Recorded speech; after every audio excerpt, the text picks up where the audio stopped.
ਸਤਿ ਸ਼੍ਰੀ ਅਕਾਲ ਜੀ। ਪੰਜਾਬੀ ਰੇਡੀਓ ਤੇ ਪੰਜਾਬੀ ਟੀਵੀ USA ਵੇਖ ਸੁਣ ਰਹੇ ਸਾਰੇ ਸਰੋਤਿਆਂ ਦਾ ਬਹੁਤ-ਬਹੁਤ ਸਵਾਗਤ ਹੈ ਪ੍ਰੋਗਰਾਮ ਖਬਰ ਤੇ ਨਜ਼ਰ ਦੇ ਵਿੱਚ। ਇਸ ਪ੍ਰੋਗਰਾਮ ਦੇ ਵਿੱਚ ਸੀਨੀਅਰ ਪੱਤਰਕਾਰ ਮਿੰਟੂ ਗੁਰਸਰੀਆ ਹੋਣਾ ਦਾ ਸਾਥ ਹੁੰਦਾ ਹੈ ਤੇ ਦੇਸ਼ ਭਰ ਨਾਲ ਜੁੜੀਆਂ ਵੱਖ-ਵੱਖ ਖਬਰਾਂ ਹੁੰਦੀਆਂ ਨੇ ਜਿਨ੍ਹਾਂ ਦੇ ਉੱਪਰ ਚਾਨਣਾ ਪਾਈਦਾ। ਸੋ ਲੈਨੇ ਆ ਮਿੰਟੂ ਜੀ ਨੂੰ ਨਾਲ ਤੇ ਫਿਰ ਰੁੱਖ ਖਬਰਾਂ ਦਾ ਕਰਾਂਗੇ। ਬਹੁਤ-ਬਹੁਤ ਸਵਾਗਤ ਹੈ ਜੀ। ਸ਼ੁਕਰੀਆ ਜੀ ਸਾਰਿਆਂ ਨੂੰ। ਸਤਿ ਸ਼੍ਰੀ ਅਕਾਲ ਜੀ। ਸਤਿ ਸ਼੍ਰੀ ਅਕਾਲ। ਸੋ ਅੱਜ ਦੇ ਸਾਡੇ ਇਸ ਪ੍ਰੋਗਰਾਮ ਦੇ ਸਪਾਂਸਰਸ ਨੇ ਖਾਲਸਾ ਇੰਸ਼ੋਰੈਂਸ। ਲੰਬੇ ਸਮੇਂ ਤੋਂ ਇੰਸ਼ੋਰੈਂਸ ਦੇ ਖੇਤਰ ਦੇ ਵਿੱਚ ਸੇਵਾਵਾਂ ਨਿਭਾ ਰਹੇ ਨੇ। ਨੰਬਰ ਹੈ 4082722500। ਟਿਰਕੀਆਣਾ ਇਮੀਗ੍ਰੇਸ਼ਨ ਲਾ ਫਰਮ। ਜੇ ਟਿਰਕੀਆਣਾ ਹੋਣਾ ਨਾਲ ਸੰਪਰਕ ਕਰ ਸਕਦੇ ਹੋ ਜੇਕਰ ਇਮੀਗ੍ਰੇਸ਼ਨ ਬਾਬਤ ਕਿਸੇ ਤਰ੍ਹਾਂ ਦੀ ਸਲਾਹ ਕਰਨੀ ਹੈ। Krishan Dhanota Yuba City. Baljinder Singh Nijjar Woodland. GN lube ਵਾਲੇ ਟਰੱਕ ਵਾਸ਼ ਕਰਦੇ ਨੇ, ਆਇਲ ਚੇਂਜ ਕਰਦੇ ਨੇ, 에ਅਰ ਬ੍ਰੇਕਸ ਦਾ ਕੰਮ ਤਸੱਲੀ ਬਖਸ਼ ਕਰਦੇ ਨੇ। ਤੁਸੀਂ ਇਹਨਾਂ ਦੇ ਕੋਲੋਂ ਨਵੇਂ ਪੁਰਾਣੇ ਟਾਇਰ ਵੀ ਖਰੀਦ ਸਕਦੇ ਹੋ। ਲੋਕੇਸ਼ਨ ਸੈਂਟਾਨੇਲਾ ਦੇ ਵਿੱਚ ਨਿਮਾ ਸਹੋਤਾ ਹੋਣਾ ਦਾ ਨੰਬਰ ਤੁਹਾਡੇ ਨਾਲ ਸਾਂਝਾ ਕਰ ਲੈਂਦੇ ਆ। ਨੰਬਰ ਹੈ 2092770113। Jaswinder Singh Nagra Roswell. Avtar Singh Sangha Yuba City. Baldev Singh Kang Yuba City. ਬਹੁਤ-ਬਹੁਤ ਧੰਨਵਾਦ ਹੈ ਇਹਨਾਂ ਸਪਾਂਸਰਸ ਦਾ ਜਿਹੜੇ ਜ਼ਰੀਆ ਬਣਦੇ ਨੇ ਇਹਨਾਂ ਖਬਰਾਂ ਨੂੰ ਤੁਹਾਡੇ ਤੱਕ ਪਹੁੰਚਦਾ ਕਰਨ ਦੇ ਲਈ। ਸੋ ਹੁਣ ਰੁਕ ਕਰਦੇ ਹਾਂ ਜੀ ਖਬਰਾਂ ਦਾ। ਮਿੰਟੂ ਜੀ ਪਾਇਓ ਚਾਨਣਾ ਕਿ DGMOs ਨੇ ਪ੍ਰੈਸ ਕਾਨਫਰੰਸ ਕੀਤੀ ਹੈ। ਅੱਜ ਉਹੀ ਤਰੀਕ ਸੀ ਜਿਹੜੀ ਡਿਸਾਈਡ ਕੀਤੀ ਗਈ ਸੀ ਕਿ ਬਹਿ ਕੇ ਗੱਲ ਕਰਨਗੇ ਜਾਂ ਫਿਰ ਫੋਨ ਤੇ ਗੱਲ ਕਰਨਗੇ ਦੋਵੇਂ ਦੇਸ਼ਾਂ ਦੇ ਪ੍ਰਤੀਨਿਧ। ਤੇ ਇਸ ਤੋਂ ਬਾਅਦ ਹੁਣ ਪਾਕਿਸਤਾਨ ਤੇ ਭਾਰਤ ਦੇ ਵਿਚਾਲੇ ਗੱਲ ਕਿੱਥੇ ਤੱਕ ਪਹੁੰਚੀ ਹੈ? ਕੀ ਸੀਜ਼ਫਾਇਰ ਹੀ ਰਹੂਗਾ ਜਾਂ ਫਿਰ ਦੁਬਾਰਾ ਤੋਂ ਠਾਠਾ ਹੋ ਸਕਦੀ ਹੈ ਜਾਂ ਖੈਰ ਮਨਾਈਏ? ਨਹੀਂ ਦੇਖੋ, ਮੇਰੇ ਖਿਆਲ ਦੇ ਨਾਲ ਹੁਣ ਜਿਹੜਾ ਇੱਕ ਜੰਗ ਦਾ ਬੱਦਲ ਸੀਗਾ ਉਹ ਲਗਭਗ ਇੱਕ ਵਾਰੀ ਤੇ ਛਣ ਚੁੱਕਾ ਹੈ। ਹੁਣ ਜਿਹੜੀ ਗੱਲ ਹੈ ਦੇਖੋ ਇੰਨਾ ਕੁ ਹੋਣਾ ਆ, ਇਹ ਸਭ ਕੁਝ ਹੋਣਾ ਹੈ। ਜਿਹੜੇ DGMO ਆ ਅੱਜ ਉਹਨਾਂ ਨੇ ਪ੍ਰੈਸ ਕਾਨਫਰੰਸ ਕੀਤੀ ਆ। ਜਿਹੜੇ ਸਾਡੇ ਇੰਡੀਅਨ, ਇਹਨਾਂ ਦਾ ਮਤਲਬ ਹੁੰਦਾ ਡਾਇਰੈਕਟਰ ਜਨਰਲ ਮਿਲਟਰੀ ਆਪਰੇਸ਼ਨ, ਤਾਂ ਤੁਸੀਂ ਸਮਝ ਸਕਦੇ ਹੋ।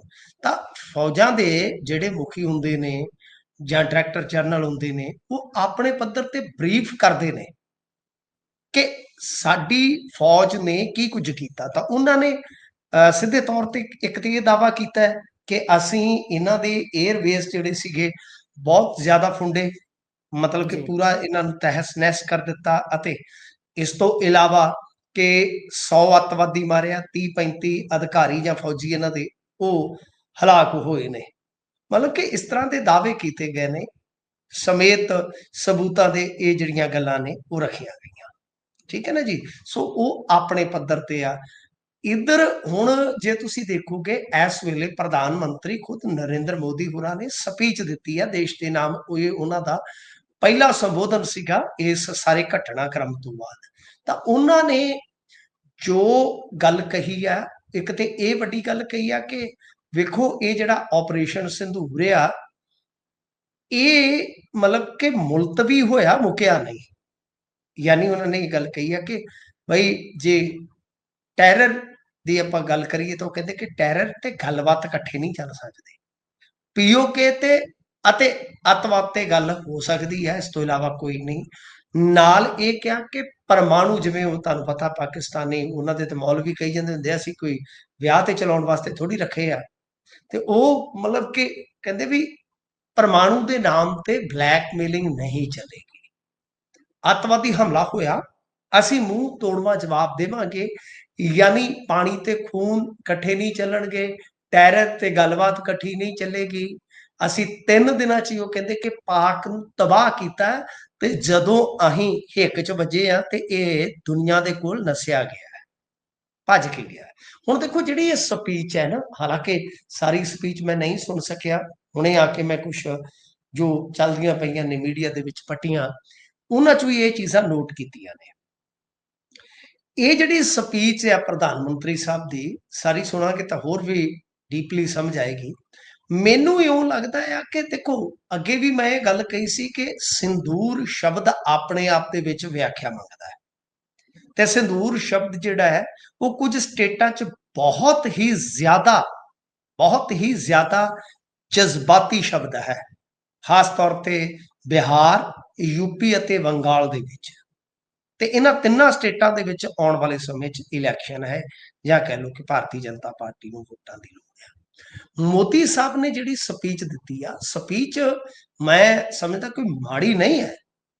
ਇੱਕ ਦੇਸ਼ ਦੇ ਪ੍ਰਧਾਨ ਮੰਤਰੀ ਨੂੰ ਜਿਸ ਤਰ੍ਹਾਂ ਸਪੀਚ ਦੇਣੀ ਚਾਹੀਦੀ ਆ, ਉਹਨਾਂ ਨੇ ਉਸ ਲੈਵਲ ਦੀ ਸਪੀਚ ਦਿੱਤੀ ਆ।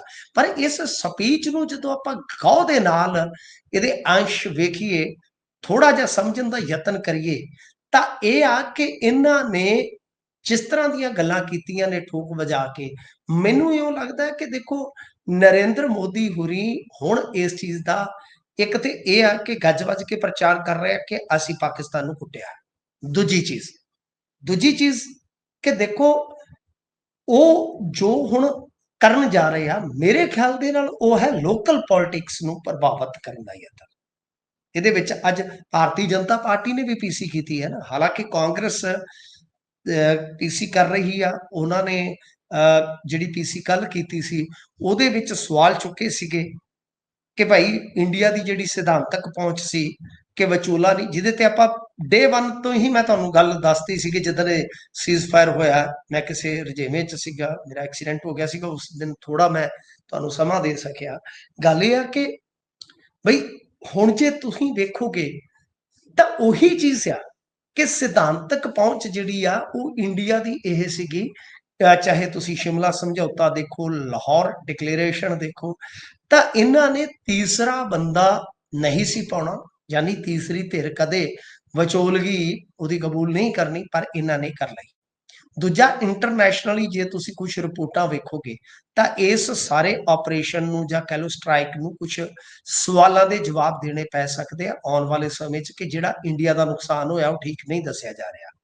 ਠੀਕ ਹੈ ਜੀ। ਹਾਲਾਂਕਿ ਮੇਰਾ ਇਹ ਵੀ ਮੰਨਣਾ ਅੱਜ ਕੱਲ੍ਹ ਇੰਟਰਨੈਸ਼ਨਲ ਮੀਡੀਆ ਅਦਾਰੇ ਵੀ ਬਹੁਤ ਹੱਦ ਤੱਕ ਕਹਿ ਲਓ ਕਿ ਏਜੰਡਾਵਾਦੀ ਹੋ ਚੁੱਕੇ ਆ। ਠੀਕ ਹੈ ਨਾ ਜੀ। ਪਰ ਕੁਝ ਚੀਜ਼ਾਂ ਦਾ ਜਵਾਬ ਨਰਿੰਦਰ ਮੋਦੀ ਦੇਣ ਦੀ ਥਾਂ ਤੇ ਹੁਣ ਜਿਸ ਤਰ੍ਹਾਂ ਗੱਲ ਨੂੰ ਲੈ ਕੇ ਤੁਰ ਪਏ ਨੇ, ਉਹ ਇਹੋ ਹੀ ਇਸ਼ਾਰਾ ਕਰਦਾ ਹੈ ਕਿ ਦੇਖੋ, ਇੱਕ ਤੇ ਉਹਨਾਂ ਦੀ 75 ਸਾਲ ਦੀ ਉਮਰ ਪੂਰੀ ਹੋਣੀ ਹੈ ਸਤੰਬਰ 'ਚ, ਉਹ ਮਾਰਗਦਰਸ਼ਨ ਮੰਡਲ ਦੇ ਵਿੱਚ ਧੱਕੇ ਜਾ ਸਕਦੇ ਸੀ। ਇਹਨਾਂ ਦੇ ਖਿਲਾਫ ਆਰਐਸਐਸ 'ਚ ਇੱਕ ਲੌਬੀ ਜਿਹੜੀ ਆ ਉਹ ਇਸ ਵਾਸਤੇ ਪਟਾ ਨੂੰ ਤੇਲ ਲਾਈ ਬੈਠੀ ਸੀ। ਦੂਜਾ, ਸੰਜੇ ਜੋਸ਼ੀ ਨੂੰ ਪ੍ਰਧਾਨ ਬਣਾਉਣਾ ਸੀ। ਸੰਜੇ ਜੋਸ਼ੀ ਉਹ ਸ਼ਖਸ ਆ ਜਿਹੜਾ ਨਰਿੰਦਰ ਮੋਦੀ ਦਾ ਕੱਟੜ ਵਿਰੋਧੀ ਆ, ਤੇ ਜਿਹਦੇ ਆਉਣ ਦਾ ਮਤਲਬ ਇਹ ਸੀ ਕਿ ਗੁਜਰਾਤ ਲੌਬੀ ਬਹੁਤ ਹੱਦ ਤੱਕ ਪਿੱਛੇ ਤੱਕ ਦਿੱਤੀ ਜਾਂਦੀ। ਪਰ ਮੈਨੂੰ ਇਉਂ ਲੱਗਦਾ ਹੈ ਕਿ ਜਿਸ ਤਰ੍ਹਾਂ ਮੈਂ ਇਹਨਾਂ ਦੀ ਸਪੀਚ, ਇੱਕ ਜੋਸ਼ੀਲੀ ਸਪੀਚ, ਤੇ ਜਿਸ ਤਰ੍ਹਾਂ ਇਹਨਾਂ ਨੇ ਲੋਕਾਂ ਨੂੰ ਸੰਬੋਧਨ ਕੀਤਾ ਕਿ ਪਾਕ ਦੇ ਜਿਹੜੇ ਡਰੋਨ ਤੇ ਮਿਜ਼ਾਈਲਾਂ ਸੀ ਤਿਨਕੇ ਵਾਂਗੂ ਢਾਹ ਕੱਤੇ, ਤਾਂ ਇਸ ਤਰ੍ਹਾਂ ਮਤਲਬ ਮੋਦੀ ਸਾਹਿਬ ਦੀ ਇਹ ਜਿਹੜੀ ਸਪੀਚ ਹੈ, ਮੈਨੂੰ ਇਹੀ ਜਾਪਦਾ ਹੈ ਕਿ ਉਹਨਾਂ ਨੇ ਆਪਣੇ ਆਪ ਨੂੰ ਬਹੁਤ ਜ਼ਿਆਦਾ ਮਜ਼ਬੂਤ ਵਿਖਾਉਣਾ ਸ਼ੁਰੂ ਕਰ ਦਿੱਤਾ ਹੈ ਕਿ ਮੈਨੂੰ ਕਿਸੇ ਵੀ ਸੂਰਤ ਹਾਲ ਦੇ ਵਿੱਚ ਰਿਟਾਇਰ ਨਹੀਂ ਕੀਤਾ ਜਾ ਸਕਦਾ। ਮਤਲਬ ਕਿ ਇਸ ਦੇਸ਼ ਨੂੰ ਜੇ ਕੋਈ ਸੰਭਾਲ ਸਕਦਾ ਹੈ ਜਾਂ ਪਾਕਿਸਤਾਨ ਨੂੰ ਕੋਈ ਮੂੰਹ ਤੋੜਵਾ ਜਵਾਬ ਦੇ ਸਕਦਾ ਹੈ ਤਾਂ ਉਹ ਨਰਿੰਦਰ ਮੋਦੀ ਆ। ਤਾਂ ਇਹ ਮੈਨੂੰ ਲੱਗਦਾ ਕਿ ਹੁਣ ਦੇਖੋ, ਕਰਨਾ ਤਾਂ ਮਿਲਟਰੀ ਨਹੀਂ ਹੁੰਦਾ, ਲੜਨਾ ਤਾਂ ਮਿਲਟਰੀ ਨੇ ਹੁੰਦਾ ਹੈ। ਠੀਕ ਹੈ ਨਾ ਜੀ। ਸੋ ਇਹ ਇੱਕ ਨਵੀਂ ਪਿਰਤ ਆਪਾਂ ਦੇਖੀ ਆ ਨਰਿੰਦਰ ਮੋਦੀ ਹੋਰਾਂ ਦੇ ਕਾਰਜਕਾਲ ਦੇ ਵਿੱਚ ਕਿ ਮਿਲਟਰੀ ਐਕਸ਼ਨ ਜਾਂ ਆਪਰੇਸ਼ਨ ਜਿਹੜੇ ਵੀ ਹੁੰਦੇ ਆ, ਉਹਨਾਂ ਤੇ ਇਹ ਦੱਬ ਕੇ ਪ੍ਰਚਾਰ ਦਾ ਕੰਮ ਕਰਦੇ ਆ, ਤੇ ਉਸ ਤੋਂ ਬਾਅਦ ਸਿਆਸੀ ਲਾਹਾ ਜਿਹੜਾ ਉਹ ਮਿਲਦਾ ਵੀ, ਇਹਦੇ 'ਚ ਕੋਈ ਸ਼ੱਕ ਨਹੀਂ। ਲਾਹਾ ਲੈਣਾ ਵੀ ਬਣਦਾ, ਕ੍ਰੈਡਿਟ ਲੈਣਾ ਵੀ ਬਣਦਾ, ਪਰ ਸਿਆਸੀ ਤੌਰ ਤੇ ਇਹ ਬਹੁਤ ਮਤਲਬ ਕਿ ਇਸਨੂੰ ਜਜ਼ਬਾਤੀ ਮੁੱਦਾ ਬਣਾ ਕੇ ਆਪਣੇ ਹੱਕ 'ਚ ਭੁਨਾ ਲੈਂਦੇ ਨੇ। ਤਾਂ ਗੱਲ ਮੇਰੇ ਖਿਆਲ ਦੇ ਨਾਲ ਇਹੋ ਆ ਕਿ ਹੁਣ ਦੇਖੋ, ਇੰਟਰਨੈਸ਼ਨਲ ਲੈਵਲ ਤੇ ਜੇ ਆਪਾਂ ਇਹਨਾਂ ਚੀਜ਼ਾਂ ਦਾ ਚੀਰ-ਫਾੜ ਕਰਕੇ ਦੇਖੀਏ ਤਾਂ ਸਾਡੀ ਵਿਦੇਸ਼ ਦੀ ਕੂਟਨੀਤੀ, ਉਹਦੇ ਤੇ ਵੀ ਕੁਝ ਸਵਾਲ ਨੇ ਕਿ ਜਿੰਨਾ ਸਾਨੂੰ ਸਮਰਥਨ ਮਿਲਣਾ ਚਾਹੀਦਾ ਸੀ ਕੀ ਮਿਲਿਆ ਦੇਸ਼ਾਂ ਦਾ। ਸੈਕੰਡ ਥਿੰਗ ਕਿ ਬਈ ਜੋ ਪਾਕਿਸਤਾਨ ਦੇ ਹੱਕ ਦੇ ਵਿੱਚ ਚੀਜ਼ਾਂ ਜਾਂਦੀਆਂ ਨੇ, ਖਾਸ ਤੌਰ ਤੇ ਇੰਟਰਨੈਸ਼ਨਲ ਰਿਪੋਰਟਿੰਗ ਹੈ ਜਿਹੜੀ ਨੁਕਸਾਨ ਦੀ, ਇੰਡੀਆ ਦੇ ਨੁਕਸਾਨ ਦੀ, ਉਹਦੇ ਤੇ ਅਸਪਸ਼ਟਤਾ ਹੈ। ਕਿਉਂ? ਹਾਲਾਂਕਿ ਇੰਡੀਆ ਆਪਣੇ ਹਿਸਾਬ ਨਾਲ ਜਵਾਬ ਦੇ ਰਿਹਾ ਹੈ, ਸਬੂਤਾਂ ਦੇ ਹਿਸਾਬ ਨਾਲ ਕਿ ਅਸੀਂ ਇਹਨਾਂ ਨੂੰ ਚੰਗਾ ਸਬਕ ਸਿਖਾਇਆ, ਇਹ ਵੀ ਆਪਣੇ ਸਬੂਤ ਰੱਖ ਰਹੇ ਆ। ਪਰ ਜਿੱਦਾਂ ਹੁਣ ਬਠਿੰਡੇ ਕੀ ਡਿੱਗਾ, ਅੱਜ ਤੱਕ ਕਿਸੇ ਨੂੰ ਕੋਈ ਚਾਨਣ ਨਹੀਂ ਹੈ, ਕਿਸੇ ਨੂੰ ਕਿਸੇ ਕਿਸਮ ਦਾ ਕੋਈ ਜਵਾਬ ਨਹੀਂ ਦਿੱਤਾ ਗਿਆ। ਸੋ ਲਿਹਾਜ਼ਾ ਮੇਰੇ ਖਿਆਲ ਦੇ ਨਾਲ ਇਹੀ ਚੀਜ਼ ਵੇਖਣ ਯੋਗ ਹੈ ਕਿ ਉਧਰੋਂ ਜਿਹੜੀ ਉਹਨਾਂ ਦੀ ਸਿਆਸਤ ਹੈ ਉਹ ਆਪਣਾ ਪ੍ਰਚਾਰ ਕਰੇਗੀ, ਆਪਣੀ ਜਨਤਾ ਨੂੰ ਕਹੇਗੀ ਤੁਸੀਂ ਜਿੱਤ ਗਏ। ਇਹ ਤੇ ਕਹਿਣਗੇ ਇੱਧਰ ਆਵਾਮ ਨੂੰ ਖੁਸ਼ ਕੀਤਾ ਜਾਏਗਾ ਕਿ ਆਪਾਂ ਜਿੱਤ ਗਏ। ਦੋਵੇਂ ਦੇਸ਼ਾਂ ਦੇ ਵਿੱਚ ਜਸ਼ਨ ਦਾ ਮਾਹੌਲ ਆ। ਪਰ ਵਿਦੇਸ਼ੀ ਕੂਟਨੀਤੀ ਤੇ ਫਿਰ ਜਿਵੇਂ ਮੈਂ ਤੁਹਾਨੂੰ ਕਿਹਾ ਕਿ ਸਿੱਧੇ ਤੌਰ ਤੇ ਅਮਰੀਕਾ ਦੀ ਜਿਹੜੀ ਵਿਚੋਲਗੀ ਆ, ਤਾਂ ਜੋ ਸਿਧਾਂਤਕ ਪੈਂਤੜਾ ਸੀ ਹੁਣ ਤੱਕ ਦਾ ਇੰਡੀਆ ਦਾ, ਉਹਦੇ ਤੋਂ ਹਟਵਾਂ ਜਿਹੜਾ ਸਭ ਕੁਝ ਹੋਇਆ, ਇਹ ਚੀਜ਼ਾਂ ਤੇ ਹੈ ਹੀ ਹੈ। ਪਰੰਤੂ ਮੇਰੇ ਖਿਆਲ ਦੇ ਨਾਲ ਨਰਿੰਦਰ ਮੋਦੀ ਹੋਰੀ, ਜਿਨ੍ਹਾਂ ਦਾ ਬਹੁਤ ਇੱਕ ਪੁਰਾਣਾ ਰਿਕਾਰਡ ਹੈ ਕਿ ਇਹ ਪ੍ਰਚਾਰ ਤੰਤਰ ਦੇ ਵਿੱਚ ਇੰਨੇ ਜ਼ਿਆਦਾ ਮਾਹਰ ਨੇ ਦੋਨੇ ਖਿਡਾਰੀ ਕਿ ਤਹਿਸ ਨਹਿਸ ਕਰ ਦਿੰਦੇ ਨੇ।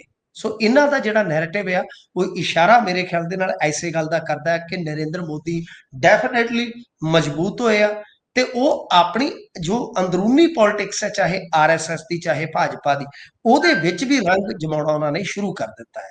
ਤਾਂ ਦੇਖਦੇ ਹਾਂ ਗੁਰਪ੍ਰੀਤ ਜੀ ਅੱਗੇ ਇਹ ਚੀਜ਼ਾਂ ਕਿੱਦਾਂ ਜਾਂਦੀਆਂ। ਪਰ ਹੁਣ ਜਿਵੇਂ ਤੁਸੀਂ ਕਿਹਾ ਕਿ ਕੀ ਆਸਾਰ ਹੈਗੇ ਆ ਕਿ ਦੁਬਾਰਾ ਕੋਈ ਇਸ ਤਰ੍ਹਾਂ ਦਾ ਇਹਨਾਂ ਦਾ ਕਨਫਲਿਕਟ ਜਿਹੜਾ ਹੈ ਉਹ ਵੱਧ ਸਕਦਾ, ਤਾਂ ਮੇਰੇ ਖਿਆਲ ਦੇ ਨਾਲ ਨਹੀਂ। ਅਮਰੀਕਾ, ਮੈਂ ਸ਼ੁਰੂ 'ਚ ਹੀ ਕਿਹਾ ਸੀਗਾ ਕਿ ਅਮਰੀਕਾ ਜੇ ਇਸ ਗੇਮ ਦੇ ਵਿੱਚ ਪੈ ਗਿਆ ਤਾਂ ਮਾਮਲਾ ਜਿਹੜਾ ਸੌਟ ਹੋ ਜਾਏਗਾ। ਤਾਂ ਬਿਲਕੁਲ ਤੁਸੀਂ ਦੇਖ ਲਓ ਕਿ ਕੁਝ ਘੰਟਿਆਂ ਦੇ ਵਿੱਚ ਹੀ ਗੋਲੀਬੰਦੀ ਹੋ ਗਈ ਸੀ, ਕਿ ਸੀਜ਼ ਫਾਇਰ ਹੋ ਗਿਆ ਸੀਗਾ। ਉਸ ਤੋਂ ਬਾਅਦ ਜਿਹੜਾ ਇਹ ਕਹਿ ਲਓ ਕਿ ਖਬਰਾਂ ਦੇ ਵਿੱਚ ਚੱਕਰ ਚੱਲਿਆ ਕਿ ਸੀਜ਼ ਫਾਇਰ ਹੋਣ ਤੋਂ ਬਾਅਦ ਵੀ ਪਾਕਿਸਤਾਨ ਦਾ ਹੱਲਾ ਹੋਇਆ ਇੱਧਰ ਕਸ਼ਮੀਰ ਵਾਲੀ ਸਾਈਡ, ਤਾਂ ਮੈਨੂੰ ਇਉਂ ਲੱਗਿਆ ਸੀਗਾ ਕਿ ਉਸ ਦਿਨ ਉਸ ਵੇਲੇ ਸ਼ਾਇਦ ਪਾਕਿਸਤਾਨ ਆਰਮੀ ਦਾ ਇੱਕ ਹਿੱਸਾ ਹੋਵੇ ਜਿਹੜਾ ਕਿ ਇਸ ਸੀਜ਼ ਫਾਇਰ ਦੇ ਖਿਲਾਫ ਹੋਵੇ। ਤਾਂ ਬਾਕੀ ਹੁਣ ਦੇਖਦੇ ਆ ਅੱਗੇ ਕੀ ਬਣਦਾ। ਪਰ ਦੋਨਾਂ ਦੇਸ਼ਾਂ ਦੀ ਪੋਲਿਟਿਕਸ ਨੂੰ ਡੈਫੀਨੇਟਲੀ ਇਸ ਚੀਜ਼ ਨੇ ਪ੍ਰਭਾਵਿਤ ਤੇ ਕਰਨਾ ਹੀ ਹੈ। ਜੀ, ਸੋ ਵੇਖਾਂਗੇ ਬਣਦਾ ਕੀ ਹੈ। ਉਧਰ ਅੱਜ ਸੰਬੋਧਨ ਵੀ ਕਰ ਰਹੇ ਸੀ ਮੋਦੀ ਹੁਣੀ, ਪਰ ਆਪਾਂ ਅੱਗੇ ਚਲੀਏ। ਉਧਰ ਪੰਜਾਬ ਸਮੇਤ ਸਾਰੇ 에ਅਰਪੋਰਟਸ ਫਿਲਹਾਲ ਖੋਲ ਦਿੱਤੇ ਗਏ ਨੇ ਜੀ। ਹਾਂਜੀ, ਦੇਖੋ 에ਅਰਪੋਰਟਸ ਜਿਹੜੇ ਖੋਲ ਦਿੱਤੇ ਆ, ਪਰ ਮੈਨੂੰ ਇੱਕ ਗੱਲ ਦੀ ਸਮਝ ਨਹੀਂ ਆਈ ਕਿ 7 ਜ਼ਿਲ੍ਹਿਆਂ ਦੇ ਸਕੂਲ ਕਿਉਂ ਨਹੀਂ ਖੋਲੇ ਜਾ ਰਹੇ। ਇਹ ਤੇ ਠੀਕ ਵੈਸਾ ਹੀ ਆ ਕਿ ਤੁਸੀਂ ਠੇਕੇ ਖੋਲ ਦਿਓ ਕਰੋਨਾ ਦੇ ਵਿੱਚ, ਪਰ ਸਕੂਲਾਂ ਦੇ ਵਿੱਚ ਕਹਿੰਦੇ ਜੀ ਕਰੋਨਾ ਆਏਗਾ ਕਲਾਸਾਂ ਦੇ ਵਿੱਚ, ਤਾਂ ਠੇਕਿਆਂ ਤੇ ਕਰੋਨਾ ਨਹੀਂ ਆਏਗਾ। ਮਤਲਬ ਸਾਫ਼ ਹੈ ਕਿ ਸਰਹੱਦੀ ਜ਼ਿਲ੍ਹੇ ਉਹਦੇ ਛੱਡੋ, ਸੰਗਰੂਰ ਜ਼ਿਲ੍ਹੇ ਦੇ ਵੀ ਸਕੂਲ ਜਿਹੜੇ ਆ ਬੰਦ ਰੱਖਣ ਦਾ ਇਹਨਾਂ ਨੇ ਹੁਕਮ ਦਿੱਤਾ ਸੀਗਾ। ਤਾਂ ਮੈਨੂੰ ਇਸ ਗੱਲ ਦੀ ਸਮਝ ਨਹੀਂ ਆਈ ਕਿ ਜਦੋਂ 에ਅਰਪੋਰਟਸ ਖੁੱਲ ਸਕਦੇ ਆ, ਅੰਮ੍ਰਿਤਸਰ ਵਰਗਾ ਉਹਦੇ 'ਚ 에ਅਰਪੋਰਟ ਵੀ ਆ, ਤਾਂ ਫਿਰ ਸਕੂਲ ਖੋਲਣ 'ਚ ਕੀ ਹਰਜ ਆ। ਦਰਅਸਲ ਦੇਖੋ ਕੁਝ 에ਅਰਪੋਰਟ ਜਿਹੜੇ ਸੀਗੇ, ਵੈਸੇ ਤੇ ਤੁਹਾਨੂੰ ਪਤਾ ਹੈ WhatsApp ਦਾ ਗਿਆਨ, Facebook ਦਾ ਗਿਆਨ, ਇਹ ਬਹੁਤ ਕਹਿ ਲਓ ਕਿ ਅੱਜ ਕੱਲ੍ਹ ਘਾਤਕ ਹੈ, ਖਤਰਨਾਕ ਆ। ਕੁਝ ਲੋਕਾਂ ਨੇ ਕਿਹਾ ਸੀਗਾ ਕਿ ਸਾਡਾ 에ਅਰਪੋਰਟ ਕਿਉਂ ਬੰਦ ਕੀਤਾ ਜਾ ਰਿਹਾ, ਇਹ ਹੈ ਵਾਹ ਹੈ। ਤਾਂ ਦਰਅਸਲ ਲੇਹ ਤੋਂ ਲੈ ਕੇ ਭੁੱਜ ਤੱਕ ਬਹੁਤ ਸਾਰੇ 에ਅਰਪੋਰਟ ਸੀਗੇ ਜਿਹੜੇ ਕਿ ਬਾਰਡਰ ਪੱਟੀ ਦੇ 에ਅਰ ਸਪੇਸ ਦੇ ਵਿੱਚ ਪੈਂਦੇ ਸੀਗੇ, ਤਾਂ ਉਹ ਸਾਰੇ ਦੇ ਸਾਰੇ ਹੀ ਬੰਦ ਕੀਤੇ ਸੀਗੇ। ਮੇਰੇ ਖਿਆਲ ਦੇ ਨਾਲ 4-5 ਸਟੇਟਾਂ ਦੇ ਜਿਹੜੇ ਇਹ ਬਣਦੇ ਸੀਗੇ, ਇਹਨਾਂ ਦੀ ਗਿਣਤੀ ਦਰਜਨ ਤੋਂ ਵੀ ਵੱਧ ਸੀ। ਤਾਂ ਇਸ ਕਰਕੇ ਇਹ ਸਾਰੇ ਹੀ 에ਅਰਪੋਰਟ ਜਿਹੜੇ ਸੀ ਲਗਭਗ 5 ਦਿਨ ਬੰਦ ਰਹੇ ਤੇ ਉਸ ਤੋਂ ਬਾਅਦ ਇਹ ਚਾਲੂ ਕਰ ਦਿੱਤੇ ਗਏ ਨੇ। ਤਾਂ ਇਹਦਾ ਮਤਲਬ ਇਹੋ ਆ ਕਿ ਲਗਭਗ ਸੰਭਾਵਨਾ ਖਤਮ ਹੈ ਹੁਣ ਕਿਸੇ ਵੀ ਕਿਸਮ ਦੀ। ਹਾਂ, ਇਹ ਆ ਕਿ ਕੁਝ ਚੀਜ਼ਾਂ 'ਚ ਆਪਾਂ ਨੂੰ ਪਤਾ ਹੈ ਗੁਰਪ੍ਰੀਤ ਜੀ, ਥੋੜਾ ਵਰਤਣਾ ਪੈਂਦਾ, ਇਹਤਿਆਤਨ ਕਦਮ ਜਿਹੜੇ ਆ ਉਹ ਚੁੱਕਣੇ ਪੈਂਦੇ ਆ ਇਹਨਾਂ ਨੂੰ। ਪਰ ਮੈਨੂੰ ਤੇ ਲੱਗਦਾ ਹੈ ਕਿ ਜਿਹੜੇ ਸਕੂਲ ਹੈ ਸਾਨੂੰ ਖੋਲਣੇ ਚਾਹੀਦੇ। ਹਾਂ, ਖੁੱਲ ਵੀ ਜਾਣਗੇ 1-2 ਦਿਨ ਤੱਕ, ਹੌਲੀ ਹੌਲੀ ਸ਼ਾਇਦ ਖੋਲ ਦੇਣਗੇ। ਬਾਕੀ ਸਕੂਲ ਜਿਹੜੇ ਆ ਉਹ ਖੁੱਲ ਗਏ ਸਨ। ਤੇ ਇਹੀ ਅਪਡੇਸ਼ਨ ਹੈ ਇਸ ਮਾਮਲੇ ਦੇ ਵਿੱਚ ਕਿ ਜਿੰਨੇ ਵੀ 에ਅਰਪੋਰਟ ਇਸ ਤੇ ਚੱਲਦੇ ਬੰਦ ਕੀਤੇ ਗਏ ਸੀਗੇ, ਉਹ ਸਾਰੇ ਦੇ ਸਾਰੇ ਖੋਲ ਦਿੱਤੇ ਗਏ। ਇਹਦਾ ਕੁਝ ਨਾ ਕੁਝ ਮੈਂ ਕਹੂੰਗਾ ਕਿ ਐਨਆਰਆਈਜ਼ ਨੂੰ ਲਾਭ ਮਿਲੇਗਾ। ਕਿਉਂਕਿ ਇਸ ਟੈਨਸ਼ਨ ਦੇ ਦਰਮਿਆਨ ਹੋਇਆ ਕੀ ਸੀਗਾ ਕਿ ਇਹਨਾਂ ਨੇ ਸੀਆਈਐਸਐਫ ਦੀ ਗਿਣਤੀ ਵਧਾ ਦਿੱਤੀ ਸੀ ਸਾਰੇ 에ਅਰਪੋਰਟਾਂ ਤੇ। ਤਾਂ ਉਹਦਾ ਕਾਰਨ ਇਹ ਸੀਗਾ ਕਿ ਤਲਾਸ਼ੀ ਬਹੁਤ ਬਰੀਕੀ ਦੇ ਨਾਲ ਕੀਤੀ ਜਾਂਦੀ ਸੀ ਤੇ ਜਿਹੜਾ ਵੀ ਕੋਈ ਬੰਦਾ ਯਾਤਰੀ ਕੋਈ ਚੜ੍ਹਨ ਵਾਲਾ ਹੁੰਦਾ, ਉਹਨੂੰ ਘੱਟੋ ਘੱਟ 3 ਤੋਂ 4 ਘੰਟੇ ਪਹਿਲਾਂ ਪਹੁੰਚਣ ਦਾ ਹੁਕਮ ਸੀਗਾ ਕਿ ਤੈਨੂੰ ਇੰਨੀ ਜਾਂਚ ਦੇ ਵਿੱਚੋਂ ਗੁਜ਼ਰਨਾ ਪੈ ਸਕਦਾ। ਸੋ ਇਹ ਸਾਰੀਆਂ ਚੀਜ਼ਾਂ ਥੋੜੀਆਂ ਕਹਿ ਲਓ ਕਿ ਹੁਣ ਨਾਰਮਲ ਹੋਈਆਂ ਨੇ, ਤਾਂ ਉਹਦਾ ਲਾਭ ਜਿਹੜਾ ਆਉਣ ਜਾਣ ਵਾਲਿਆਂ ਨੂੰ ਹੋਏਗਾ ਜੀ। ਜੀ, ਸੋ ਵੇਖਾਂਗੇ ਕੀ ਬਣਦਾ ਹੈ। ਸੋ ਉਧਰ ਪੰਜਾਬ ਪੁਲਿਸ ਨੇ ਸਾਈਬਰ ਅਟੈਕ ਦਾ ਅਲਰਟ ਦਿੱਤਾ ਹੈ ਜੀ। ਹਾਂਜੀ, ਦੇਖੋ ਪੰਜਾਬ ਪੁਲਿਸ ਨੇ ਅੱਜ ਇਹ ਵੀ ਕਾਫੀ ਹੈਰਾਨੀਜਨਕ ਹੈ ਕਿ ਇੱਕ ਜਿਹੜਾ ਅਲਰਟ ਦਿੱਤਾ, ਉਹ ਅਲਰਟ ਦਿੱਤਾ ਪਾਕ ਦੇ ਕੁਝ ਮੈਲਵੇਅਰ ਨੂੰ ਲੈ ਕੇ। ਇਹ ਆਪਣੇ ਆਪ ਦੇ ਵਿੱਚ ਕਹਿ ਲਓ ਕਿ ਬਹੁਤ ਵੱਡੀ ਗੱਲ ਸੀਗੀ, ਬਹੁਤ ਵੱਡੀ ਗੱਲ ਸੀਗੀ ਕਿ ਪੰਜਾਬ ਪੁਲਿਸ ਨੇ ਆਫੀਸ਼ੀਅਲੀ ਲੋਕਾਂ ਨੂੰ ਕਿਹਾ, ਆਗਾਹ ਕੀਤਾ, ਸੁਚੇਤ ਕੀਤਾ ਕਿ ਗੱਲ ਸੁਣੋ ਭਾਈ, ਜੇ ਕੋਈ ਅਣਜਾਣ ਆਉਂਦਾ ਹੈ ਉਹ ਲਿੰਕ, ਤਾਂ ਉਹਨੂੰ ਕਲਿੱਕ ਨਹੀਂ ਕਰਨਾ। ਤਾਂ ਉਹਦਾ ਨਾਮ ਦਿੱਤਾ ਗਿਆ ਡਾਂਸ ਆਫ ਦਾ ਹਿਲੇਰੀ ਨਾਮ ਦਾ ਮੈਲਵੇਅਰ ਹੈ ਜਿਹੜਾ ਫੈਲਾਇਆ ਜਾ ਰਿਹਾ। ਤਾਂ ਅਲਰਟ ਆਫੀਸ਼ੀਅਲੀ ਦਿੱਤਾ ਪੰਜਾਬ ਪੁਲਿਸ ਨੇ। ਦੇਖੋ ਇੱਕ ਚੀਜ਼ ਮੈਂ ਥੋੜੀ ਜਿਹੀ ਤੁਹਾਨੂੰ ਦੱਸਾਂ ਕਿ ਬਈ ਜਦੋਂ ਆਪਾਂ ਜਾਣੇ ਨਾ ਇਸ ਇਤਿਹਾਸ ਦੇ ਵਿੱਚ, ਹਾਲਾਂਕਿ ਉਹਦੇ ਵਿੱਚ ਥੋੜੇ ਜਿਹੇ ਮਤਭੇਦ ਨੇ, ਪਰ ਕਈ ਥਾਈਂ ਤੁਹਾਨੂੰ ਇਹ ਹਵਾਲਾ ਮਿਲਦਾ ਹੈ ਕਿ ਜਿਹੜਾ ਕੰਪਿਊਟਰ ਵਾਇਰਸ ਸੀਗਾ ਸ਼ੁਰੂਆਤੀ ਦੌਰ ਦੇ ਵਿੱਚ, ਉਹ ਇਜਾਦ ਹੀ ਪਾਕਿਸਤਾਨ ਨੇ ਕੀਤਾ ਸੀ ਲਗਭਗ 1985-86 ਚ।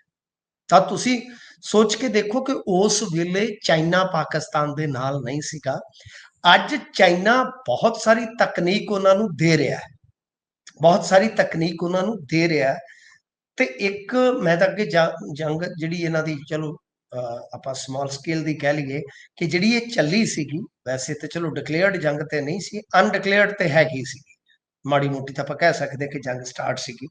ਹੁਣ ਹੁੰਦਾ ਕੀ ਆ ਗੁਰਪ੍ਰੀਤ ਜੀ, ਇਹਨਾਂ ਨੇ 5 ਤਰੀਕ ਨੂੰ ਇੱਕ ਬਹੁਤ ਤਗੜੀ ਡਰੋਨ ਡੀਲ ਕੀਤੀ ਸੀਗੀ ਜੀ। ਉਹ ਜਿਹੜੀ ਡਰੋਨ ਡੀਲ ਸੀਗੀ, ਉਹ ਜੇ ਮੰਨ ਲਓ ਉਹਨਾਂ ਦੇ ਕੋਲ ਉਹ ਡਰੋਨ ਜਿਹੜੇ ਡਿਲੀਵਰ ਹੋਏ ਹੁੰਦੇ, ਤਾਂ ਜੋ ਡਰੋਨ ਇਹ ਖੇਡੇ ਆ, ਉਹਦੇ ਵਿੱਚ ਇੰਡੀਆ ਨੂੰ ਨਵੇਂ ਸਿਰੇ ਤੋਂ, ਮੈਂ ਨਹੀਂ ਕਹਿੰਦਾ ਕਿ ਪਾਕਿਸਤਾਨ ਬਿਲਕੁਲ ਵਨ ਸਾਈਡਡ ਕੋਈ ਗੇਮ ਕਰ ਜਾਂਦਾ, ਪਰ ਉਹ ਗੇਮ ਚੇਂਜਰ ਵੀ ਸਾਬਤ ਹੋ ਸਕਦੇ ਸੀ।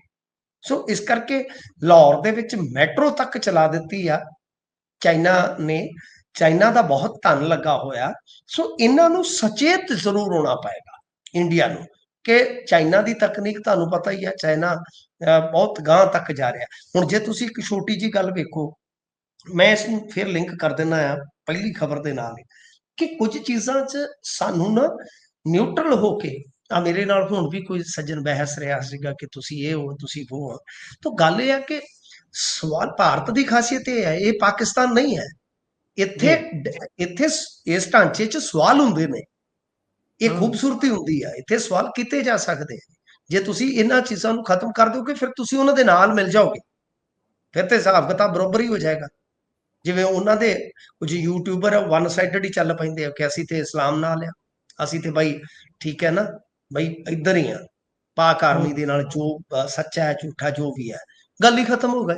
ਪਰ ਇੱਥੇ ਇਦਾਂ ਨਹੀਂ ਹੈ, ਆਪਣੇ ਵਰਗੇ ਸਵਾਲ ਕਰਦੇ ਆ, ਤੇ ਉਹ ਸਵਾਲ ਮੇਰੇ ਖਿਆਲ ਦੇ ਨਾਲ ਜ਼ਿੰਦਾ ਰਹਿਣੇ ਚਾਹੀਦੇ ਆ। ਹੁਣ ਜੇ ਤੁਸੀਂ ਦੇਖੋਗੇ, ਦਸੌਲਟ ਕੰਪਨੀ ਹੈ ਜਿਹੜੀ, ਜਿਹਨੇ ਰਾਫੇਲ ਬਣਾਇਆ, ਰਾਫੇਲ ਬਾਰੇ ਵੀ ਮੇਰੇ ਖਿਆਲ ਦੇ ਨਾਲ ਅੱਜ ਜੇ ਦੇਖੀਏ ਤਾਂ ਕੁਝ ਕਲੀਅਰ ਨਹੀਂ ਹੈ ਕਿ ਕੀ ਰਾਫੇਲ ਡਿੱਗਿਆ, ਜਿਹਦਾ ਰੌਲਾ ਬਹੁਤ ਪਾਇਆ, ਕਿਉਂਕਿ ਬਹੁਤ ਐਡਵਾਂਸ ਜਹਾਜ਼ ਹੈ ਤੁਹਾਨੂੰ ਪਤਾ, ਪਰ ਉਹ ਕਲੀਅਰ ਨਹੀਂ ਹੈ। ਮੈਨੂੰ ਇੱਥੇ ਤੱਕ ਘੱਟੋ ਘੱਟ ਆਪਾਂ ਨੂੰ ਕਲੀਅਰ ਨਹੀਂ ਹੈ, ਪਰ ਕੁਝ ਮੀਡੀਆ ਰਿਪੋਰਟਸ ਹੈਗੀਆਂ ਨੇ। ਹੁਣ ਇੱਥੇ ਪੁਸ਼ਟੀ ਨਹੀਂ ਹੈ, ਪਰ ਜਿਹੜੀ ਚਰਚਾ ਹੋਈ, ਤੁਸੀਂ ਵੇਖੋ ਕਿ ਦਸੌਲਟ ਦੇ ਪਹਿਲੀ ਵਾਰ ਜਿਹੜੇ ਸ਼ੇਅਰ ਸੀਗੇ ਉਹਨਾਂ 'ਚ ਗਿਰਾਵਟ ਆਈ। ਠੀਕ ਹੈ ਜੀ, ਉਹ 20% ਆਈ ਆ, 30 ਆਈ ਆ, 50 ਆਈ ਆ, ਤੁਸੀਂ ਗੂਗਲ ਤੇ ਚੈੱਕ ਕਰੋ। ਤੇ ਜਿਹੜੀ ਉਹ ਕੰਪਨੀ ਸੀਗੀ ਜਿਹਨੇ ਉਹ ਬਣਾਏ ਨੇ ਜੰਗੀ ਜਹਾਜ਼ ਚਾਈਨਾ ਵਾਲੇ, ਸ਼ਾਇਦ JF-17 ਆ, ਉਹ ਤੁਸੀਂ ਗੂਗਲ ਕਰ ਲੈਣਾ। ਮੇਰਾ ਕੰਮ ਇਹ ਆ ਕਿ ਤੁਹਾਨੂੰ ਮੈਂ ਚੀਜ਼ਾਂ ਜਿਹੜੀਆਂ ਉਹ ਦੱਸਦਾ ਜਾਵਾਂ। ਤਾਂ ਤੁਸੀਂ ਦੇਖੋ ਕਿ ਉਹਦੇ ਸ਼ੇਅਰ ਜਿਹੜੇ ਉਹ ਚਮਕ ਉੱਠੇ। ਤਾਂ ਫਾਇਦਾ ਕਿਸ ਨੂੰ ਹੋ ਰਿਹਾ ਇਸ ਸਾਰੇ ਘਟਨਾਕ੍ਰਮ ਦੇ ਮੱਦੇਨਜ਼ਰ? ਫਾਇਦਾ ਕਿਸ ਨੂੰ ਹੋ ਰਿਹਾ? ਫਾਇਦਾ ਹੋ ਗਿਆ ਚਾਈਨਾ ਨੂੰ, ਕਿ ਉਹਨਾਂ ਦੇ ਮਾਲ ਦੀ ਤੇ ਮਸ਼ਹੂਰੀ ਹੋ ਗਈ। ਹਾਲਾਂਕਿ ਉਹਨਾਂ ਦੇ ਸਮਾਨ ਨੇ ਕਹਿੰਦੇ ਧੋਖਾ ਵੀ ਦਿੱਤਾ ਹੈ ਪਾਕਿਸਤਾਨ ਨੂੰ ਕੁਝ ਮੌਕਿਆਂ ਤੇ, ਉਹਦੇ ਚੀਨੀ ਮਾਲ ਤੁਹਾਨੂੰ ਪਤਾ ਇੰਨਾ ਕੁ ਕਰ ਹੀ ਜਾਂਦਾ ਹੈ ਨਾ। ਤਾਂ ਗੱਲ ਇਹ ਹੈ ਕਿ ਪਰ ਉਹ ਹਥਿਆਰਾਂ ਦੀ ਮੰਡੀ ਦੇ ਵਿੱਚ ਆਪਣੇ ਆਪ ਨੂੰ ਚਮਕਾ ਜ਼ਰੂਰ ਗਿਆ ਕੁਝ ਚੀਜ਼ਾਂ ਦੇ ਜ਼ਰੀਏ। ਤਾਂ ਕਹਿਣ ਦਾ ਮਤਲਬ ਇਹੋ ਆ ਕਿ ਇੱਕ ਤੇ ਸਾਨੂੰ ਹੁਣ ਇਹ ਵੀ ਸਵਾਲ ਕਰਨਾ ਬਣਦਾ ਕਿ ਇਹਦਾ ਫਾਇਦਾ ਚਾਈਨਾ ਲੈ ਗਿਆ ਕਿ ਨਹੀਂ ਲੈ ਗਿਆ। ਦਸੌਲਟ ਦਾ ਤਾਂ ਇਸ ਸਾਰੇ ਘਟਨਾਕ੍ਰਮ ਤੋਂ ਬਾਅਦ ਸ਼ੇਅਰ ਡਿੱਗੇ ਨੇ। ਤਾਂ ਗੱਲ ਗੁਰਪ੍ਰੀਤ ਜੀ ਇਹ ਆ ਕਿ ਇੰਡੀਆ ਨੂੰ, ਜਿਵੇਂ ਅੱਜ ਪੰਜਾਬ ਪੁਲਿਸ ਨੇ ਅਲਰਟ ਦਿੱਤਾ ਕਿ ਇਹਨਾਂ ਗੱਲਾਂ ਤੋਂ ਚੁਕੰਨਾ ਰਹਿਣਾ ਪਊਗਾ। ਮੈਂ ਇੱਕ ਛੋਟੀ ਜਿਹੀ ਤੁਹਾਨੂੰ ਹੋਰ, ਕਿਉਂਕਿ ਗੱਲ ਫੈਕਚੁਅਲੀ ਕੀਤੀ ਜਾਵੇ ਤੇ ਬਿਹਤਰ ਹੁੰਦੀ ਆ। NDTV ਦੀ ਰਿਪੋਰਟ ਹੈ, ਮੈਂ ਕੋਟ ਕਰਦਾ ਹੁੰਦਾ ਹਮੇਸ਼ਾ, NDTV ਦੀ ਰਿਪੋਰਟ ਆ 4 ਕੇ 5 ਮਈ ਦੀ। ਇਹ ਸਾਰਾ ਕੁਝ ਜਦੋਂ ਹੋਣਾ ਸੀਗਾ, ਕਿ ਡਿਫੈਂਸ ਦੀਆਂ ਕੁਝ ਵੈਬਸਾਈਟਾਂ ਹੈਕ ਕਰ ਲਈਆਂ ਗਈਆਂ ਤੇ ਹੈਕਰ ਪਾਕਿਸਤਾਨ ਚੋਂ ਸਨ। ਇਹ ਬਹੁਤ ਵੱਡੀ ਖਬਰ ਸੀ ਜਿਸ ਨੂੰ ਮੇਨ ਸਟ੍ਰੀਮ ਮੀਡੀਆ ਦੇ ਵਿੱਚ ਫਿਰ ਮੁੜ ਕੇ ਇੰਨੀ ਜਗ੍ਹਾ ਨਹੀਂ ਦਿੱਤੀ ਗਈ। ਪਰ ਤੁਸੀਂ ਉਹ ਚੈੱਕ ਕਰ ਲੈਣਾ, ਮੈਂ ਜਿਹੜੇ ਜਿਹੜੇ ਫੈਕਟ ਦੇਣਾ ਇਹਨਾਂ ਨੂੰ ਤੁਸੀਂ ਕ੍ਰਾਸ ਚੈੱਕ ਕਰ ਲੈਣਾ, ਕੋਈ ਵੀ ਕਰ ਸਕਦਾ। ਤਾਂ ਇਹ ਚੀਜ਼ਾਂ ਜਿਹੜੀਆਂ ਨੇ ਮੇਰੇ ਖਿਆਲ ਦੇ ਨਾਲ ਇੰਡੀਆ ਨੂੰ ਬਿਹਤਰ ਤਰੀਕੇ ਨਾਲ ਸਮਝ ਲੈਣੀਆਂ ਚਾਹੀਦੀਆਂ। ਤੇ ਜੇ ਅੰਨੀ ਭਗਤੀ 'ਚ ਇਦਾਂ ਲੀਨ ਰਹਿਣਗੇ, ਜਿਵੇਂ ਕਹਿੰਦੇ ਨੇ ਕਿ ਬਾਈ ਬਸ ਤੁਸੀਂ ਵੀ ਸਪੋਰਟ 'ਚ ਖਲੋ ਜਾਓ, ਬਸ ਸਪੋਰਟ 'ਚ ਖਲੋ ਜਾਓ, ਤਾਂ ਮੇਰੇ ਖਿਆਲ ਦੇ ਨਾਲ ਜਿਸ ਤਰ੍ਹਾਂ ਇਹ ਚੱਲਦਾ ਹੈ, ਤਾਂ ਕਿਉਂਕਿ ਅੱਜ ਦੇ ਦੌਰ ਦੇ ਵਿੱਚ ਗੁਰਪ੍ਰੀਤ ਜੀ ਸਾਈਬਰ ਵਾਰਫੇਅਰ ਵੀ ਤੇ ਇੱਕ ਜੰਗ ਹੈ ਨਾ, ਜੀ ਬਹੁਤ ਕੁਝ ਹੁੰਦਾ ਹੈ। ਕਿਉਂਕਿ ਤੁਸੀਂ ਵੇਖੋ, ਮੈਂ ਇੱਕ ਚੀਜ਼ ਹਮੇਸ਼ਾ ਕਹਿਣਾ ਹੁੰਦਾ ਕਿ ਚਾਈਨਾ ਦਾ ਸਮਾਨ ਸਾਡੇ ਕੋਲ ਇੰਨਾ ਹੈ ਕਿ ਸਾਡੇ ਜਿਹੜੇ ਬਹੁਤ ਵੱਡੇ ਪਾਵਰ ਪ੍ਰੋਜੈਕਟ ਹੈ ਉਹਨਾਂ ਦੀ ਮਸ਼ੀਨਰੀ ਵੀ ਚਾਈਨਾ ਦੀ ਆ, ਸਾਰਾ ਡਾਟਾ ਉਹਨਾਂ ਦੇ ਕੋਲ ਆ। ਸੋ ਇਸ ਕਰਕੇ ਇਹ ਇੰਡੀਆ ਨੂੰ ਖਾਸ ਤੌਰ ਤੇ ਦੇਖਣਾ ਪਵੇਗਾ ਜੀ। ਜੀ, ਸੋ ਇਸੇ ਦੇ ਨਾਲ ਅੱਗੇ ਚੱਲੀਏ ਤਾਂ ਉਧਰ ਆਪਣੇ ਮੁੱਖ ਮੰਤਰੀ ਸਾਹਿਬ ਉੱਥੇ ਨੰਗਲ ਜਾ ਕੇ ਆਖ ਰਹੇ ਸੀ ਕਿਸਾਨਾਂ ਨੂੰ, ਖਾਸੇ ਵੈਸੇ ਕਿਸਾਨਾਂ ਦੇ ਪਿੱਛੇ ਤਾਂ ਵਾਵਾ ਹੱਥ ਧੋ ਕੇ ਪਏ ਹੋਏ ਨੇ, ਕਦੀ ਪੋਸਟ ਪੈਰ ਵੀ ਪਾਤੀ, ਧੋਤੇ ਹੈ। ਜੀ ਜੀ ਜੀ, ਤੇ ਕਦੀ ਕੁਝ ਕਰਤਾ, ਤੇ ਉੱਥੇ ਮਾਈਕ ਫੜ ਕੇ ਆਖ ਰਹੇ ਸੀ ਕਿ ਕਿਸਾਨਾਂ ਨੇ ਕਿੰਨਾ ਕੁ ਧਰਨਾ ਪਾਣੀ ਨੂੰ ਲੈ ਕੇ ਲਾਇਆ, ਹੁਣ ਕਿਸਾਨ ਜਥੇਬੰਦੀਆਂ ਕਿੱਥੇ ਨੇ। ਤੇ ਉਧਰੋਂ ਮੋੜਵੇਂ ਰੂਪ ਚ ਵੀ ਜਵਾਬ ਆਇਆ, ਪਾਇਓ ਜਰਾ ਚਾਨਣਾ, ਹੁਣ ਕਿਸਾਨ ਇਸ ਸਵਾਲਾਂ ਦੇ ਉੱਪਰ ਜਿਹੜੇ ਮਾਨ ਸਾਹਿਬ ਨੇ ਚੱਕੇ ਸੀ ਉਸ ਤੇ ਕੀ ਆਖ ਰਹੇ ਨੇ, ਕੋਈ ਸੰਤੁਸ਼ਟੀਜਨਕ ਜਵਾਬ ਇਹਨੂੰ ਮੰਨੀਏ ਜਾਂ ਫਿਰ ਮਾਨ ਸਾਹਿਬ ਹੱਲੇ ਨਾਰਾਜ਼ ਹੀ ਚੱਲਣਗੇ। ਦੇਖੋ ਗੁਰਪ੍ਰੀਤ ਜੀ, ਜਦੋਂ ਵੇਲਾ ਸੀਗਾ ਏਕਤਾ ਦਿਖਾਉਣ ਦਾ ਹਰਿਆਣੇ ਨਾਲ ਪੰਜਾਬ ਦਾ, ਕਿਉਂਕਿ ਜਦੋਂ ਏਡਾ ਵੱਡਾ ਕੰਮ ਚੱਲਣ ਡਿਆ ਸੀਗਾ ਤਾਂ ਇਹਨਾਂ ਨੇ ਨੰਗਲ ਨੂੰ ਚਾਲੇ ਪਾ ਦਿੱਤੇ। ਕੀ ਉਦੋਂ ਤਮਾਸ਼ਾ ਹੋਇਆ ਤੁਹਾਨੂੰ ਸਾਰਿਆਂ ਨੂੰ ਪਤਾ ਹੈ। ਦੋਨੇ ਸਟੇਟ ਉੱਥੇ ਲੜ ਰਹੇ ਸੀਗੇ ਪਾਣੀ ਨੂੰ ਲੈ ਕੇ, ਤੇ ਇਹ ਜਿਹੜੇ ਚੇਅਰਮੈਨ ਸੀਗੇ BBMB ਦੇ ਤੇ ਉਹਨੂੰ ਬੰਦੀ ਬਣਾ ਬੈਠੇ। ਹੁਣ ਹਾਈ ਕੋਰਟ ਜਿਹੜਾ ਪੁਲਿਸ ਵਾਲਿਆਂ ਦੀ ਕਹਿੰਦਾ ਪਛਾਣ ਕਰੋ, ਅਸੀਂ ਕਾਰਵਾਈ ਪਾਉਣੀ। ਤਾਂ ਮਾਨ ਸਾਹਿਬ ਤੇ ਕਾਰਵਾਈ ਤੇ ਕੀ ਹੋਣੀ ਆ, ਪੁਲਿਸੀਏ ਰਗੜੇ ਨਾ ਜਾਣ। ਦੂਜੀ ਚੀਜ਼ ਕਿ ਹੁਣ ਇਸ ਤੋਂ ਬਾਅਦ ਜਦੋਂ ਭਾਰਤ ਪਾਕਿਸਤਾਨ ਦਾ ਇਹ ਸਾਰਾ ਜਿਹੜਾ ਸੀਗਾ ਕਹਿ ਲਓ ਕਿ ਡੀਐਸਕੇਲੇਸ਼ਨ ਵਾਲਾ ਕੰਮ ਹੋ ਗਿਆ, ਤਾਂ ਹੁਣ ਵੇਲਾ ਸੀ ਕਿ ਤੁਸੀਂ ਇਕਜੁੱਟਤਾ ਦਿਖਾਉਂਦੇ। ਚਾਹੇ ਉਹਦੇ ਚ ਤਾਂ ਕੋਈ ਵੀ ਹੋ ਸਕਦਾ ਹੈ ਨਾ ਸਾਹਿਬ, ਉਹਦੇ ਚ ਕੋਈ ਵੀ ਹੋ ਸਕਦਾ ਹੈ ਗੁਰਪ੍ਰੀਤ ਜੀ। ਉਹਦੇ ਚ ਮਤਲਬ ਕਿਸਾਨ ਹੋ ਸਕਦੇ ਆ, ਉਹਦੇ ਚ ਹੋਰ ਧਿਰਾਂ ਵਾਲੇ ਕਾਮਰੇਡ ਹੋ ਸਕਦੇ, ਕੋਈ ਵੀ ਵਿਚਾਰਧਾਰਾ ਵਾਲਾ ਹੋ ਸਕਦਾ। ਕਿ ਹੁਣ ਇਕਜੁੱਟਤਾ ਪਾਣੀ ਦੇ ਮੁੱਦੇ ਤੇ ਤੁਸੀਂ ਦਿਖਾਉਣੀ ਸੀ, ਹੁਣ ਫਿਰ ਤੁਸੀਂ ਆਪਸ ਚ ਲੱਗ ਪਏ। ਔਰ ਸ਼ੁਰੂਆਤ ਫਿਰ ਮਾਨ ਸਾਹਿਬ ਨੇ ਕਰ ਦਿੱਤੀ ਕਿ ਜੀ ਇੱਥੇ ਤਾਂ ਨਹੀਂ ਆਉਂਦੇ ਕਿਉਂਕਿ ਇੱਥੇ AC ਵਾਲੀਆਂ ਟਰਾਲੀਆਂ ਨਹੀਂ।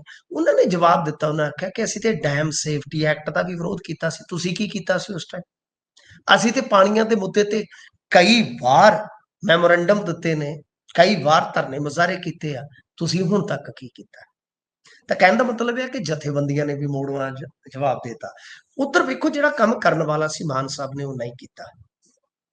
ਅੱਜ ਜਾ ਕੇ ਹੁਣ ਸ਼ਾਮੀ ਮੈਂ ਸੁਣ ਰਿਹਾ ਸੀਗਾ ਕਿ ਇਹਨਾਂ ਨੇ ਹਾਈ ਕੋਰਟ ਦਾ ਜਿਹੜਾ ਫੈਸਲਾ ਸੀ ਕਿ ਪਾਣੀ ਦਿਓ, BBMB ਦਾ ਫੈਸਲਾ ਲਾਗੂ ਕਰੋ, ਉਹਨੂੰ ਚੈਲੰਜ ਕੀਤਾ। ਅੱਜ ਜਾ ਕੇ ਕਿੰਨੇ ਦਿਨ ਹੋ ਗਏ ਤੁਸੀਂ ਹਿਸਾਬ ਲਾ ਲਓ ਇਸ ਰੇੜਕੇ ਨੂੰ, ਹੁਣ ਵੀ ਇਹਨਾਂ ਨੇ ਹਾਈ ਕੋਰਟ 'ਚ ਜਾ ਕੇ ਚੈਲੰਜ ਕੀਤਾ। ਹਾਈ ਕੋਰਟ ਨੂੰ ਮਤਲਬ ਕਿ ਕਿਹਾ ਕਿ ਨਜ਼ਰਸਾਨੀ ਕਰੋ, ਦੁਬਾਰਾ ਤੁਸੀਂ ਆਪਦੇ ਫੈਸਲੇ ਦਾ ਫਿਰ ਮੁਲਾਂਕਣ ਕਰੋ। ਤਾਂ ਉਹਦਾ ਕਾਰਨ ਇਹੋ ਹੈ ਕਿ ਸੁਪਰੀਮ ਕੋਰਟ ਇਹ ਨਹੀਂ ਸੀ ਜਾਣਾ ਚਾਹੁੰਦੇ, ਜਿਵੇਂ ਇਹਨਾਂ ਨੇ ਐਲਾਨ ਕੀਤਾ ਸੀ ਕਿ ਮੈਂ ਸੁਪਰੀਮ ਕੋਰਟ ਤੱਕ ਲੜੂੰਗਾ, ਕਿਉਂਕਿ ਸੁਪਰੀਮ ਕੋਰਟ 'ਚ ਝਟਕਾ ਦੇ ਦਿੰਦੀ 1-2 ਦਿਨਾਂ ਦੇ ਵਿੱਚ ਤੇ ਬਸ ਫਿਰ ਹੋਰ ਕਿਤੇ ਜਾ ਨਹੀਂ ਸੀ ਸਕਦੇ। ਹੁਣ ਸ਼ਾਇਦ ਹਾਈ ਕੋਰਟ ਦੇ ਵਿੱਚ ਕੋਈ 5-4 ਦਿਨ ਹੋਰ ਕੱਢ ਕੇ ਤੇ ਫਿਰ ਉਹਨੇ ਚਿਰ ਨੂੰ ਜੇ ਆਪਾਂ ਦੇਖੀਏ ਅੱਜ 12 ਹੋ ਗਈ ਆ ਤੇ ਵੀਕਐਂਡ ਵਿੱਚ ਪਾ ਲਈਏ ਤਾਂ 4-5 ਦਿਨ ਬਕਾਇਆ ਨੇ, ਤਾਂ ਫਿਰ ਟਾਈਮ ਲੰਘ ਜਾਣਾ। ਸੋ ਇਸ ਕਰਕੇ ਮੇਰੇ ਖਿਆਲ ਦੇ ਨਾਲ ਮਾਨ ਸਾਹਿਬ ਨੂੰ ਇਹਨਾਂ ਚੀਜ਼ਾਂ ਤੋਂ ਹਟ ਕੇ, ਇਹਨਾਂ ਚੀਜ਼ਾਂ ਤੋਂ ਪਾਸੇ ਹੋ ਕੇ, ਲਾਂਭੇ ਹੋ ਕੇ ਜਿਹੜੀਆਂ ਗੱਲਾਂ ਕਰਨ ਵਾਲੀਆਂ ਨੇ ਉਹ ਕਰਨੀਆਂ ਚਾਹੀਦੀਆਂ ਨੇ ਸਾਹਿਬ। ਮੇਰਾ ਮੰਨਣਾ, ਮੇਰਾ ਤੇ ਇਹ ਤਰਕ ਸੀਗਾ ਕਿ ਧਾਰਾ 79 ਨੂੰ ਹੀ ਚੈਲੰਜ ਕਰਨ ਮਾਨ ਸਾਹਿਬ। ਕਾਨੂੰਨੀ ਤੌਰ ਤੇ 78 ਚੈਲੰਜ ਅੱਗੇ ਹੋ ਗਈ ਸੀ, ਉਹਨੂੰ ਸੁਪਰੀਮ ਕੋਰਟ ਦੇ ਵਿੱਚ ਕਿਸੇ ਨੇ ਕੰਸੀਡਰ ਨਹੀਂ ਕੀਤਾ। ਤਾਂ ਮੇਰੇ ਖਿਆਲ ਦੇ ਨਾਲ ਇਹਨਾਂ ਨੂੰ ਇਹਦੇ ਤੇ ਵਰਕਆਊਟ ਕਰਨ ਦੀ ਜ਼ਰੂਰਤ ਹੈ। ਮੈਂ ਕਹੂੰਗਾ ਕਿ ਮਾਨ ਸਾਹਿਬ ਦੀ ਲੜਾਈ ਕੋਈ ਗਲਤ ਨਹੀਂ, ਨਿਆਂ ਦੀ ਲੜਾਈ ਹੈ। ਬਹੁਤ ਵਧੀਆ ਲੜਾਈ ਸ਼ੁਰੂ ਕੀਤੀ ਸੀ ਇਹਨਾਂ ਨੇ, ਪਰ ਹੁਣ ਪੈਂਤੜੇ ਤੋਂ ਉਖੜਦੇ ਜੇ ਨਜ਼ਰ ਆ ਰਹੇ ਆ ਕਿ ਦੇਖੋ ਜੀ ਪਾਣੀ ਅਸੀਂ ਫਾਲਤੂ ਜਿਹੜਾ ਰਾਜਸਥਾਨ ਨੂੰ ਦੇ ਰਹੇ ਆ ਕਿਉਂਕਿ ਉੱਥੇ ਫੌਜਾਂ ਨੂੰ ਜ਼ਰੂਰਤ ਆ। ਤੇ ਹੁਣ ਤੁਸੀਂ ਸੋਚ ਕੇ ਦੇਖੋ ਕਿ ਅਗਲਾ ਕਹੂਗਾ ਕਿ ਤੁਹਾਡੇ ਕੋਲ ਤੇ ਫਾਲਤੂ ਪਾਣੀ ਹੈਗਾ ਨਾ, ਤੁਹਾਡੇ ਕੋਲ ਅਸੀਂ ਆਹੀ ਤੇ ਗੱਲ ਕਹਿੰਦੇ, ਕਿਉਂਕਿ ਤੁਸੀਂ ਕਹਿੰਦੇ ਹੋ ਕਿ ਸਾਡੇ ਕੋਲ ਦੇਣ ਲਈ ਕੋਈ ਵਾਫਰ ਪਾਣੀ ਹੈ ਹੀ ਨਹੀਂ, ਤੇ ਹੁਣ ਤੁਸੀਂ ਆਪੇ ਹੀ ਕਹਿ ਰਹੇ ਹੋ ਕਿ ਬਈ ਪਾਣੀ ਹੈਗਾ ਅਸੀਂ ਦੇ ਰਹੇ ਹਾਂ ਫੌਜ। ਸੋ ਇਸ ਕਰਕੇ ਮੇਰੇ ਖਿਆਲ ਦੇ ਨਾਲ ਕਿਤੇ ਨਾ ਕਿਤੇ ਇਹਨਾਂ ਨੂੰ ਇਸ ਪਾਸੇ ਧਿਆਨ ਨਾਲ, ਇਹ ਬਹੁਤ ਸੰਵੇਦਨਸ਼ੀਲ ਮੁੱਦਾ ਹੈ, ਇਹਦੇ ਤੇ ਕੱਲੀ ਰਾਜਨੀਤੀ ਨਹੀਂ ਚੱਲਦੀ, ਇਹਨਾਂ ਨੂੰ ਨਿਆਂ ਦੀ ਲੜਾਈ ਜਿਹੜੀ ਆ ਬਹੁਤ ਚੁਕੰਨੇ ਹੋ ਕੇ ਲੜਨ ਦੀ ਜ਼ਰੂਰਤ ਹੈ ਜੀ। ਸੋ ਅਗਲੀ ਖਬਰ ਤੇ ਪਾਇਓ ਚਾਨਣਾ, ਕਸ਼ਮੀਰ ਸਿੰਘ ਗਲਵੱਡੀ ਗ੍ਰਿਫਤਾਰ। ਦੇਖੋ ਕਸ਼ਮੀਰ ਸਿੰਘ ਗਲਵੱਡੀ ਜਿਹੜਾ ਹੈ ਨਾ, ਇਹ ਉਹ ਸ਼ਖਸ ਆ ਜਿਹੜਾ ਫਰਾਰ ਹੋਇਆ ਸੀਗਾ। ਤੁਹਾਨੂੰ ਯਾਦ ਹੋਣਾ ਇੱਕ ਨਾਭਾ ਜੇਲ੍ਹ ਬ੍ਰੇਕ ਹੋਇਆ ਸੀਗਾ ਨਾ, ਸ਼ਾਇਦ ਤੁਸੀਂ ਉਸ ਟਾਈਮ ਇਹ ਖਬਰਾਂ ਸੁਣੀਆਂ ਹੋਣਗੀਆਂ। ਤਾਂ ਉਸ ਤੋਂ ਬਾਅਦ ਹੁੰਦਾ ਕੀ ਆ ਕਿ ਇਹ ਮਾਮਲਾ ਜਿਹੜਾ ਉਹ ਇੰਨਾ ਹਾਈਲਾਈਟ ਹੋਇਆ ਕਿ ਕੁਝ ਘੰਟਿਆਂ ਦੇ ਵਿੱਚ ਹੀ ਇਹਨਾਂ ਨੇ ਜ਼ਿਆਦਾਤਰ ਬੰਦੇ ਫੜ ਲਏ, ਇੱਧਰ ਉੱਧਰ ਕਰ ਲਏ, ਬੜਾ ਵੱਡਾ ਮੁਕੱਦਮਾ ਚੱਲਿਆ, ਕਿਸੇ ਨੂੰ ਸਜ਼ਾ ਹੋ ਗਈ, ਕੋਈ ਮਰ ਗਿਆ, ਕਿਸੇ ਨੂੰ ਜ਼ਮਾਨਤ ਮਿਲ ਗਈ, ਏਦਾਂ ਹੁੰਦਾ ਕਈ ਬੰਦੇ ਸੀ ਇਸ ਕੇਸ ਦੇ ਵਿੱਚ, ਕਿਉਂਕਿ ਇਹ ਇੱਕ ਐਸਾ ਬ੍ਰੇਕ ਕਾਂਡ ਸੀਗਾ, ਜੇਲ੍ਹ ਬ੍ਰੇਕ ਕਾਂਡ ਸੀਗਾ ਗੁਰਪ੍ਰੀਤ ਜੀ, ਜਿਹਦੇ ਵਿੱਚ ਫਾਇਰਿੰਗ ਕਰਕੇ ਜੇਲ੍ਹ ਦੇ ਵਿੱਚੋਂ ਕੈਦੀ ਛੁਡਾ ਲਏ ਗਏ ਸਨ। ਤਾਂ ਹੁੰਦਾ ਕੀ ਆ, ਇੱਕੋ ਇੱਕ ਬੰਦਾ ਸੀ ਜਿਹੜਾ ਪੁਲਿਸ ਦੀ ਪਕੜ 'ਚ ਨਹੀਂ ਸੀ ਆਇਆ, ਉਹਦਾ ਨਾਮ ਸੀ ਕਸ਼ਮੀਰ ਸਿੰਘ। ਅੱਜ ਤੱਕ ਪਤਾ ਹੀ ਨਹੀਂ ਸੀ ਲੱਗਦਾ ਕਿ ਕਸ਼ਮੀਰ ਸਿੰਘ ਕਿੱਧਰ ਨਿਕਲ ਗਿਆ, ਕੋਈ ਕਹਿੰਦਾ ਸੀ ਬਾਹਰ ਚਲਾ ਗਿਆ, ਕੋਈ ਕਿਤੇ ਕੋਈ ਕਿਤੇ ਕੋਈ ਕਿਤੇ।